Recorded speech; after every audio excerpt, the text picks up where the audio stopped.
Hello everyone, good afternoon to all of you. How are you?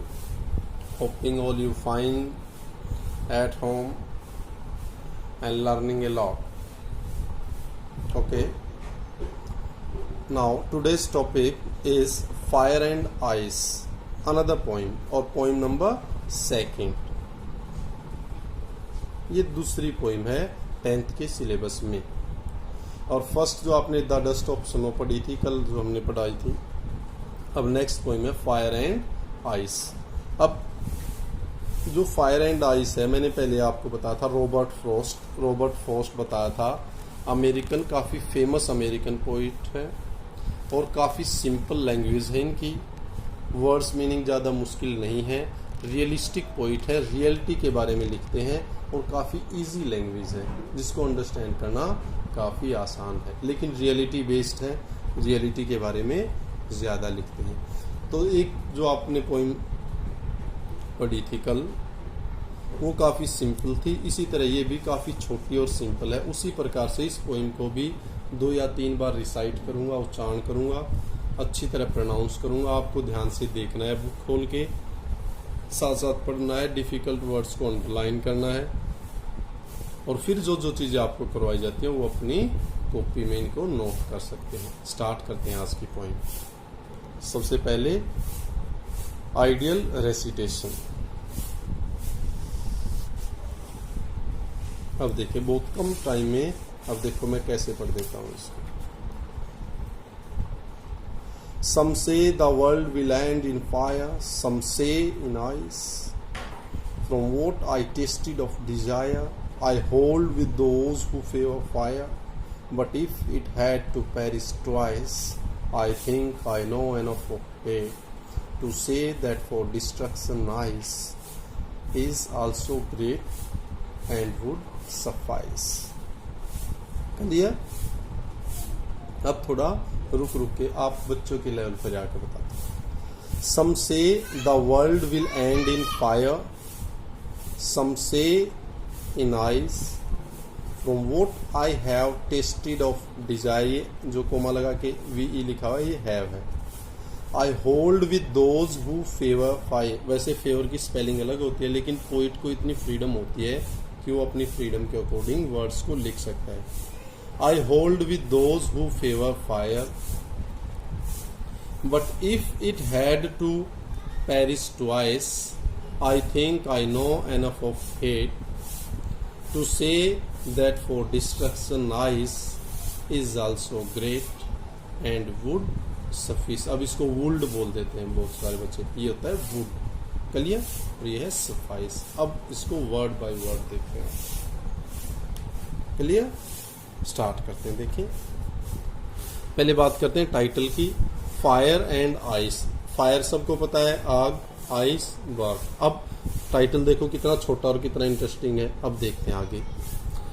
सम से कि कुछ लोग कहते हैं the world will and in fire, कि जो अपना वर्ल्ड है, जो विश्व है, वो अंत हो जाएगा, उसका एंड हो जाएगा। कैसे? In fire. कि वो उनका ये एजम्पशन है, ये मानना है कि अगर इस पूरी की पूरी यूनिवर्स, पूरी जो वर्ल्ड है, इसका अंत होना हो तो शायद आग उसका रीजन बन सकती है, आग के कारण खत्म हो जाएगा ये।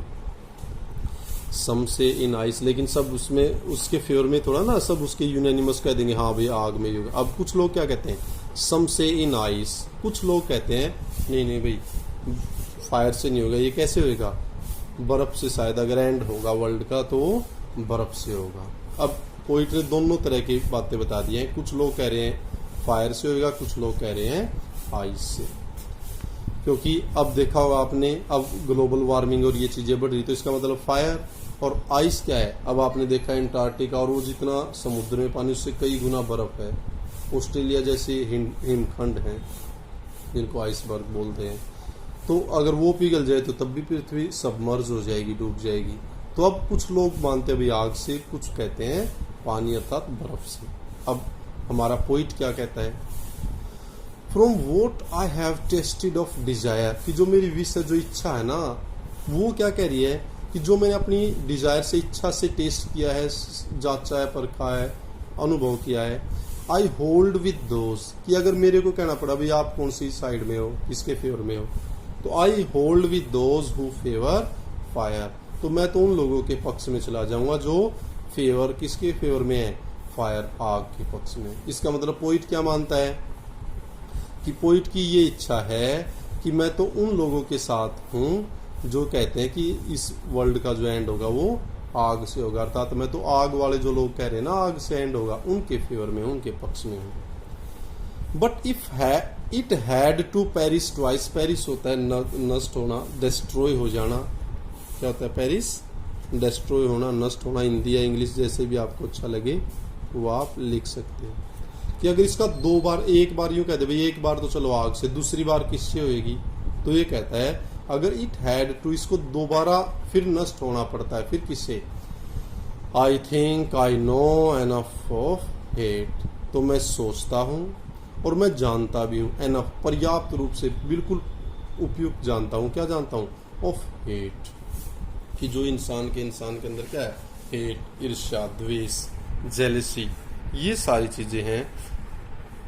To say that for destruction ice is also great, तो क्या है, मेरे को ये भी पता है इसका अगर दोबारा नष्ट होना हो तो जो हेट है, ईर्ष्या है, घृणा है, जेलसी है, वो भी पर्याप्त है, मैं जानता भी और सोचता भी हूं।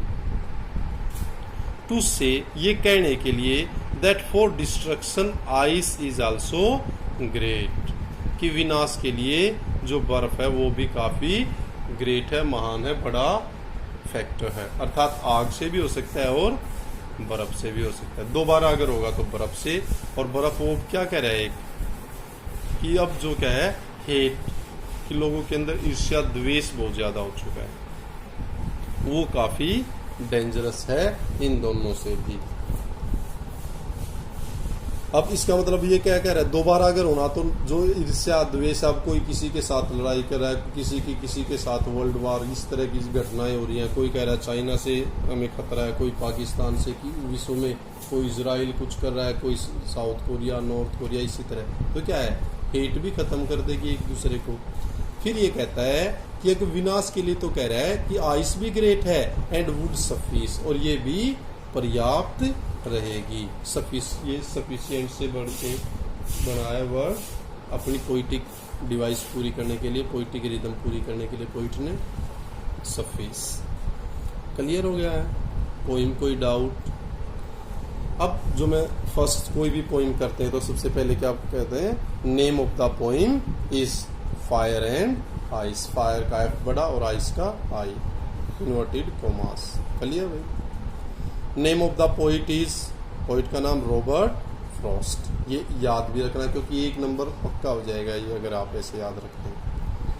अब कुछ अगर डिफिकल्ट वर्ड्स की बात करें, डिजायर होता है इच्छा, जो आपकी इच्छा है, दुआ, विश, वो, फेवर, ये FAVOR, अब अमेरिकन लैंग्वेज में ऐसे ही लिखते हैं फेवर, जैसे कलर को क्या लिख देते हैं अमेरिका वालों को देखना, COLOR, वो सीधा लिख देते हैं, सेंटर तो CENTER ऐसे लिख देते हैं, तो ये क्या है, अमेरिकन इंग्लिश है।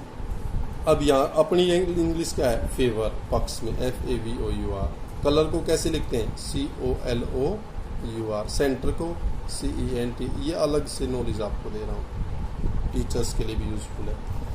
फिर है सफीस, अब सफीस क्या होगा, सफाइस, सफीस हो गया सफाइस है, बल्कि सफाइस, ये जो सफाइस है ये सफिशिएंट से बना है,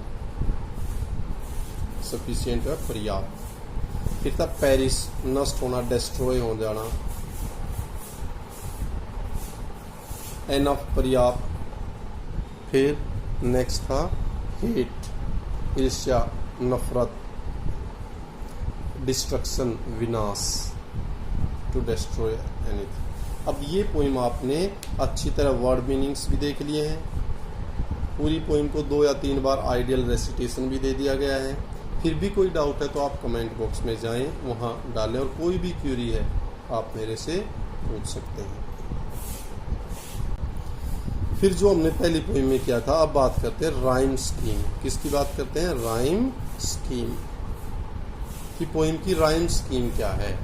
अब राइम स्कीम अगर आपने पहली पोइम देखी तो वहीं आ गई होगी, नहीं आई तो फिर बता रहा हूँ, फिर ध्यान से देखें आप। राइम स्कीम देखने के लिए कोई बड़ा फंडा नहीं है, कोई फॉर्मूला नहीं है, बस आप जाएं फर्स्ट लाइन के लास्ट वर्ड पे। क्या है? फायर। तुकबंदी, जैसे अब शेर व शायरी करते तो लास्ट में एक जैसे वर्ड होते हैं, फायर। अब क्या है? फायर, इसको हमने ए लिख दिया है। नेक्स्ट क्या है? आइस। आइस, अब फायर आइस एक जैसी है, फायर आइस नहीं है, तो इसका रख दिया हमने बी। फिर डिजायर, फायर डिजायर, एक जैसी आवाज़ है तो इसको एक जैसी आवाज़ को एक जैसा ही वर्ड देंगे। फिर क्या है? डिजायर फायर, फिर क्या हो गया? इसको भी ए। क्लियर? अब यहाँ क्या आ गया? Ice to ice, B. अब ये सी, आइस, आइस क्या था? बी। Great hate, C. और ये है सफीस आइस, स्पाइस आइस। अब ये अगर इसकी आपको राइम स्कीम देखनी है तो ये हो जाएगा A B, A B, C B, C B. Clear? इसका मतलब एक एक अगर पैसेज की आपसे पूछे, इस पैसेज की हो जाएगी, फर्स्ट होता तो ए बी ए। क्लियर? अगर नेक्स्ट की देखना है, जैसे ए बी ए बी, ये पहली 5 लाइनों की होगी। अगर 4 की आगे देखना है अलग है तो ए बी इस तरह हो जाएगा। अगर नहीं है तो आप ऐसे करो। अगर पूरी पोएम की करें, सी बी, क्योंकि ऊपर देखो C B C B. Clear? Rhyme scheme आपको पता लग गया। अब आप किसी भी पोएम की राइम स्कीम निकाल सकते हैं। फिर भी डाउट है तो I am also available for you every time. You can ask whatever you think is difficult or creating doubt in your mind. Keep on enjoying, keep on learning, stay at home. Thank you. Thanks a lot.